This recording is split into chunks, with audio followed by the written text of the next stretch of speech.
Hello everyone, আজকে আমরা একটা নতুন চ্যাপ্টার শুরু করতে যাচ্ছি। ক্লাস 12 এর প্রথম chapter and that is solution.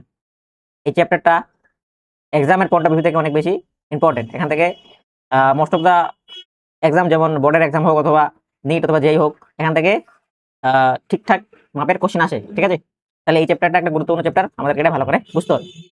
তাহলে শুরু করা যাক।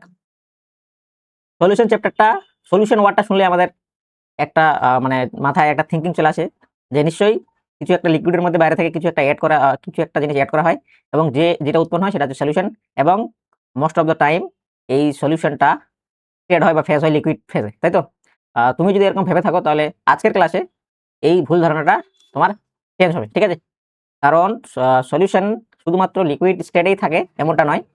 তোমার সলিউশন গ্যাসিয়াস স্টেটও থাকতে পারে, সলিড স্টেটও থাকতে পারে এবং লিকুইড স্টেটও থাকতে পারে। এর সবচেয়ে বড় উদাহরণ যদি বড় উদাহরণ দেই, আমাদের প্রত্যেকের বাড়িতে যে বাসনপত্রগুলো থাকে, যেগুলো তোমার স্টিলের বাসনপত্র বা স্টেনলেস স্টিলের বাসনপত্র, সেটা হচ্ছে এক ধরনের সলিউশনের উদাহরণ। ইভেন আমাদের অ্যাটমসফিয়ারে যে সমস্ত গ্যাস আছে, কার্বন ডাইঅক্সাইড, অক্সিজেন, নাইট্রোজেন, এটাও ওয়ান টাইপ অফ সলিউশনের উদাহরণ। এবং লিকুইড সলিউশনের তো উদাহরণ আমরা জানি, যেমন চিনি জল অথবা লবণ জল। তাহলে এটা ক্লিয়ার হলো যে সলিউশন শুধুমাত্র লিকুইড ফর্মেই থাকে না, সলিড এবং গ্যাস এই দুটো ফর্মেও থাকতে পারে। ঠিক আছে, তাহলে শুরু করা যাক সলিউশনের ডেফিনেশন দিয়ে। সলিউশনের ডেফিনেশন যদি আমরা দেখি, সলিউশন আর হোমোজেনিয়াস মিক্সচার। সলিউশন আর homogeneous mixtures of two or more than two components. এখানে আমাদের কয়েকটা ওয়ার্ড লক্ষ্য করতে হবে। এখানে বলছে হোমোজেনিয়াস মিক্সচার। মিক্সচার দু ধরনের হয়, একটা হয় হোমোজেনিয়াস, যেটা এটা হয়, আর একটা হয় হেটেরোজেনিয়াস।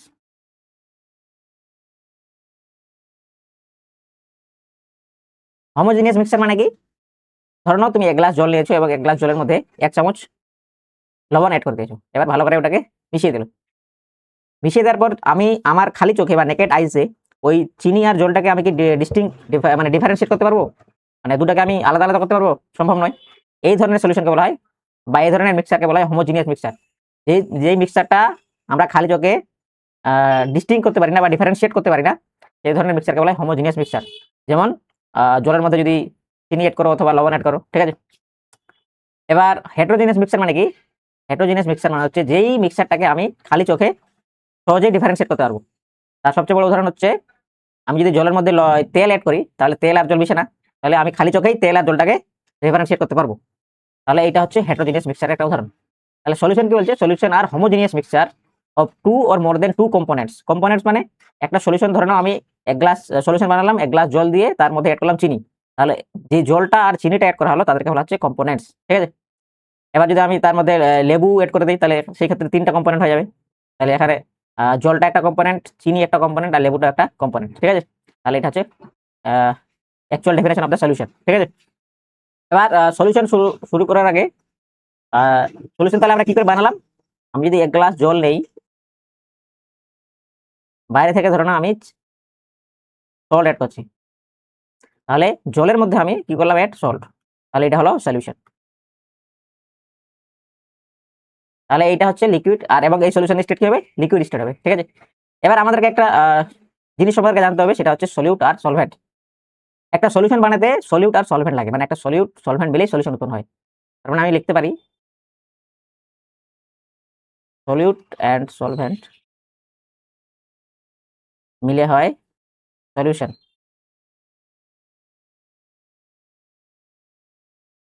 এবার এবার আমাদেরকে জানতে হবে what is solute and what is solvent. একটা সলিউশনের মধ্যে যে আমি জলটা ইউজ করেছি, আর যে সল্টটা ইউজ করেছি, ঠিক আছে, এই সলিউশনটাকে বলা হবে বাইনারি সলিউশন। কেন? কারণ এখানে দুটো জিনিস ইউজ করা হয়েছে, সল্ট অ্যান্ড ওয়াটার। এবার আমি যদি এখানে আরো একটা জিনিস অ্যাড করতাম, লাইক ধরে নাও চিনি অ্যাড করে দিলাম, তাহলে 3টা জিনিস হয়ে গেল, সেটাকে বলা হবে টার্নারি সলিউশন। ঠিক আছে, তো একটা সলিউশনের মধ্যে যার অ্যামাউন্ট বেশি থাকবে তাকে বলা হবে সলভেন্ট। সলভেন্ট মানে কি? High in amount. ঠিক, এবং যার অ্যামাউন্ট কম থাকবে তাকে বলা হবে সলিউট। তার মানে এই যে সলিউশনটা আমি বানালাম, এই সলিউশনের মধ্যে তার অ্যামাউন্ট বেশি চিনি না এই লবণ না জলের অ্যামাউন্ট যেহেতু বেশি, তাহলে এই ক্ষেত্রে জলটা এসে কাজ করবে সলভেন্ট হিসেবে, আর যে সল্ট ইউজ করা যায় এটা কাজ করবে এজ এ সলিউট হিসেবে। তাহলে এটা ক্লিয়ার হলো যে একটা সলিউশনের মধ্যে যার অ্যামাউন্ট বেশি থাকবে তাকে বলা হবে সলভেন্ট, এবং যার অ্যামাউন্ট কম থাকবে তাকে বলা হবে সলিউট। ঠিক আছে, এবং এই সলিউট আর সলভেন্ট মিলে উৎপন্ন হবে সলিউশন। ঠিক আছে, তাহলে এই পার্টটা ক্লিয়ার হলো। ঠিক আছে, এবার আমাদেরকে জানতে হবে, এটা ধরে নাও 1 নম্বর পয়েন্ট, এটা একটা 1 নম্বর পয়েন্ট আলোচনা করা হলো, সলিউট এন্ড সলভেন্ট। এবার আমরা 2 নম্বর পয়েন্টে দিয়ে যাব। আমরা দেখলাম যে সলিউট আর সলভেন্ট মিলে উৎপন্ন হয় সলিউশন। ঠিক আছে, এবার এই সলিউশনের ফেজ বা স্টেট 3 ধরনের হতে পারে। এটা গ্যাসিয়াস ফর্ম হতে পারে, সলিড ফর্ম হতে পারে, অথবা লিকুইড ফর্ম থাকতে পারে, তাই তো? তো এই সলিউশনের ফেজ বা স্টেট কি হবে, গ্যাস, সলিড না লিকুইড, সেটা ডিটারমাইন করবে সলভেন্ট। মানে কি, মানে হচ্ছে সলভেন্টের স্টেট বা ফেজ যেটা হবে সেটাই সলিউশনের ফেজ বা স্টেট হবে। ঠিক আছে, মার্ক দ্য পয়েন্ট, এটা একটা ইম্পর্টেন্ট লাইন। সলভেন্ট, ধরে নাও আমি একটা সলভেন্ট নিয়েছি যার স্টেট হচ্ছে গ্যাসিয়াস স্টেট, তার মানে আমার সলিউশনের ফেজও গ্যাসিয়াস ফেজেই থাকবে। ঠিক আছে, যদি আমি সলভেন্টটা সলিড ফর্মে নেই, যদি আমার সলভেন্টটা সলিড স্টেট যদি সলিড হয়, তাহলে সেটা সলিউশনটা যেটা উৎপন্ন হবে সেটাও সলিড ফর্মেই থাকবে। সেমভাবে যদি লিকুইড একটা সলভেন্ট নেই, তাহলে সলিউশনটা লিকুইড হবে। ঠিক আছে, লিকুইডের একটা উদাহরণ একটু আগে দেখলাম, যে তোমার 1 গ্লাস জলে আমি 2 চামচ বা 1 চামচ যদি সল্ট অ্যাড করি, ঠিক আছে, তার মানে জলটা ইউজ হবে সলভেন্ট হিসাবে, চিনিটা সলিউট। এবার চিনির জলের যে স্টেট বা ফেজ লিকুইড ফেজ, তাই সেই কারণে যে সলিউশনটা উৎপন্ন হয়েছে তারও কিন্তু স্টেট হবে লিকুইড স্টেট। ঠিক আছে, এবার আমি কি করব, ধরে নাও আমার কাছে 1 গ্লাস পরিমাণ চিনি আছে।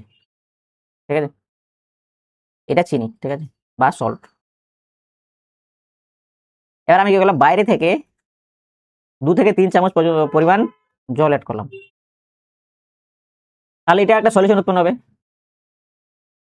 ঠিক, কি বললাম, 1 গ্লাস লবণ নিয়েছি এবং বাইরে থেকে 3 থেকে 4 চামচ জল অ্যাড করেছি। ঠিক আছে, এবার এই সলিউশনটার মধ্যে সল্ট এজ এ সলভেন্ট হিসেবে কাজ করবে, আর ওয়াটার এজ এ সলিউট হিসেবে কাজ করবে, রাইট? এবার আমার এই ক্ষেত্রে সলভেন্টের স্টেট কি, সলিড স্টেট। সেই কারণে যে সলিউশনটা উৎপন্ন হবে তারও ফেজ বা স্টেট হবে সলিড ফেজ। ঠিক আছে, তার মানে এটাই প্রুভ হচ্ছে যে সলিউশনের ফেজ বা স্টেট কি হবে সেটা পুরোপুরি ডিপেন্ড করছে সলভেন্টের স্টেটের উপর। ঠিক আছে, আশা করি বিষয়টা ক্লিয়ার হলো। তোমাদের বই দেখবে এই ধরনের একটা ছক আছে, এবং এটা দেখলে আরো ক্লিয়ার হবে যে এখানে কি বলেছে, টাইপস অফ সলিউশন।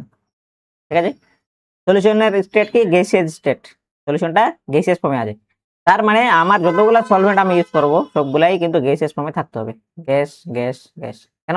কারণ সলিউশনের স্টেট ডিপেন্ড করবে সলভেন্টের স্টেটের উপর, সলভেন্টের স্টেট যা হবে তাই সলিউশনের স্টেট হবে। সেই কারণে যেহেতু এটা সলিউশনটা গ্যাসিয়াস ফর্মে আছে, তাই সলভেন্টটাকেও গ্যাসিয়াস ফর্মে নিতে হবে। এবার আমার সলিউট অন্যান্য ফর্মে থাকলেও কোনো সমস্যা নেই, যদি গ্যাসিয়াস ফর্মে হয়, লিকুইড ফর্মে হয়, সলিড ফর্মে হয়, তবুও সলিউশনটা গ্যাসিয়াস ফর্মে হবে। কেন? কারণ সলভেন্ট গ্যাসিয়াস ফর্মে আছে। এবার এই উদাহরণগুলো আমাদেরকে একটু মাথায় রাখতে হবে। যেমন এখানে সলিউড ইউজ হয়েছে গ্যাস, আর সলভেন্ট ইউজ হয়েছে গ্যাস। তার উদাহরণ হচ্ছে mixture of oxygen and nitrogen gas. ঠিক আছে, দুটোই যেহেতু গ্যাস, তাহলে এই সলিউশনটা গ্যাসিয়াস সলিউশনের একটা উদাহরণ হলো। তেমনভাবে লিকুইড গ্যাস, ক্লোরোফর্ম আমরা জানি লিকুইড ফর্মে থাকে, মিক্সড উইথ নাইট্রোজেন গ্যাস, তাহলে এটা উদাহরণ হলো লিকুইড। আর গ্যাসের, সলিড গ্যাসের কি হবে, ক্যাম্ফর ইন নাইট্রোজেন গ্যাস। ঠিক আছে, সেম ভাবে এখানে আমার সলিউশনটা আছে লিকুইড ফর্মে, তার মানে আমার সলভেন্টটাকেও লিকুইড ফর্মেই নিতে হবে। ঠিক, এবার এখানেও যদি উদাহরণ দেখি, যদি গ্যাস লিকুইড উদাহরণ দেখি, তাহলে অক্সিজেন ডিজলভ ইন ওয়াটার, তাহলে এটা লিকুইড, একটা লিকুইড সলিউশন উদাহরণ হলো, যেখানে সলিউট এজ এ গ্যাস হিসাবে ইউজ করা হয়েছে। লিকুইডের উদাহরণ ইথানল ডিজলভ ইন ওয়াটার, আর সলিড লিকুইডের উদাহরণ গ্লুকোজ ডিজলভ ইন ওয়াটার। ঠিক আছে, আর সেম ভাবে টাইপস অফ সলিউশনের মধ্যে কি আছে, সলিড সলিউশন, মানে আমার সলভেন্টটাকে সলিড ফর্মেই নিতে হবে। ঠিক, সেম ভাবে এখানে গ্যাস সলিডের উদাহরণ হচ্ছে সলিউশন অফ হাইড্রোজেন ইন প্যালাডিনিয়াম, এটা অর্গানিক কেমিস্ট্রিতে অনেক জায়গায় ইউজ হয়। ঠিক আছে, হাইড্রোজেনেশন অফ এলকিনের ক্ষেত্রে এটা ইউজ করা হয়। তারপর লিকুইড সলিডের উদাহরণ হচ্ছে amalgam of mercury with sodium, আর সলিডের উদাহরণ হচ্ছে কপার ডিজলভ ইন গোল্ড। ঠিক আছে, তাহলে এই ছকটা থেকে এটা আমাদের ক্লিয়ার হলো যে আমার সলিউশনের স্টেট যেটা হবে সেটা ডিপেন্ড করবে সলভেন্টের স্টেটের উপর। ঠিক আছে, আশা করি বিষয়টা ক্লিয়ার হলো? এবার আমাদের পরের যে টপিক সেটা হচ্ছে কনসেন্ট্রেশন। কনসেন্ট্রেশন বোঝার আগে আমি একটা সহজ উদাহরণ দিচ্ছি। ধরে নাও তোমার বাড়িতে তোমাকে একটা দায়িত্ব দেওয়া হলো। তোমার বাবার জন্য 1 গ্লাস শরবত বানাতে বলা হলো এবং তোমার দাদুর জন্য 1 গ্লাস শরবত বানাতে হলো। ঠিক আছে? ফাদার, এটা গ্র্যান্ডফাদার। ঠিক আছে? এবার তুমি কি করলে? তোমার বাবার শরবত বানানোর ক্ষেত্রে কি করলে? জল নিলে এবং 2 চামচ চিনি এড করলে। তোমার দাদুর শরবতের ক্ষেত্রে কি করলে? সেম পরিমাণ জল নিলে 1 গ্লাস, কিন্তু চিনি এড করলে 1 চামচ। কারণ তোমার দাদুর ডায়াবেটিসের পেশেন্ট আছে। চিনি খাওয়া বেশি যাবে না। এবার কি হবে? আমি যদি টেস্টের দিক দিয়ে দেখি, তাহলে তোমার বাবার যে শরবতটা সেটা বেশি মিষ্টি হবে তোমার দাদুর শরবতের তুলনায়। কেন? কারণ এখানে 2 চামচ চিনি এড করা হয়েছে, এখানে 1 চামচ চিনি এড করা হয়েছে। ঠিক আছে? এবার আমি যদি কনসেন্ট্রেশনের ল্যাঙ্গুয়েজে বলতে চাই, তাহলে বলতে পারবো যে তোমার বাবার শরবতটা বেশি কনসেন্ট্রেট তোমার দাদুর শরবতের তুলনায়। ঠিক আছে? এবার কেন এটা হলো সেটা আমাকে জানতে হবে। এবার আমি যদি এই দুটো শরবতকে কম্পেয়ার করি, চিনি জলের পরিমাণ সেম আছে, 1 গ্লাস জল 1 গ্লাস জল, শুধু ডিফারেন্স কোথায় আছে? 2 চামচ চিনি, এখানে 1 চামচ চিনি। এটা একটা সলিউশন, এটা একটা সলিউশন। এই সলিউশনের মধ্যে জল কি? সলভেন্ট। আর যেটা চিনি ইউজ করা আছে সেটা হচ্ছে সলিউট। তার মানে সলভেন্টের পরিমাণ সেম আছে, জাস্ট সলিউটের পরিমাণ আলাদা আছে, তাই তো? তার মানে একটা নির্দিষ্ট অ্যামাউন্টের সলিউশনে বা সলভেন্টে বাইরে থেকে কত পরিমাণ আমি সলিউট এড করেছি সেটা হচ্ছে কনসেন্ট্রেশন। এবার বাইরে থেকে যদি আমি বেশি পরিমাণে সলিউট এড করি, তার কনসেন্ট্রেশন বেশি হবে, সেই সলিউশনের কনসেন্ট্রেশন বেশি হবে। ঠিক আছে? তার মানে এটা দেখে আমি এটা বলতে পারি যে আমার সলিউশনের কনসেন্ট্রেশন ডিপেন্ড করবে সলিউটের উপর। ঠিক? কারণ তোমার বাবার ক্ষেত্রে 2 চামচ চিনি দিয়েছিলাম, তোমার দাদুর ক্ষেত্রে 1 চামচ চিনি দিয়েছিলাম। ঠিক আছে? এবার আমি বললাম যে তোমার বাবার সলিউশনটা বেশি কনসেন্ট্রেট। কেন? কারণ বাইরে থেকে বেশি পরিমাণে চিনি এড করা হয়েছে, মানে বাইরে থেকে বেশি অ্যামাউন্টের সলিউট এড করা হয়েছে, এই কারণে। ঠিক আছে? কনসেন্ট্রেশন ডিফাইন করার অনেকগুলো প্রসেস আছে, যেমন mass percentage, volume percentage, mass by volume percentage, ppm parts per million, ppb parts per billion, mole fraction, molality, normality, প্রত্যেকটার দ্বারাই আমরা কনসেন্ট্রেশন ডিটারমাইন করে থাকি। ঠিক আছে? তো পরের লেকচারে কনসেন্ট্রেশনটাকে আরো ভালো করে বুঝবো এবং এই যে প্রসেসগুলো আছে সেগুলো নিয়ে আলোচনা করবো। তো stay tuned. Thank you so much.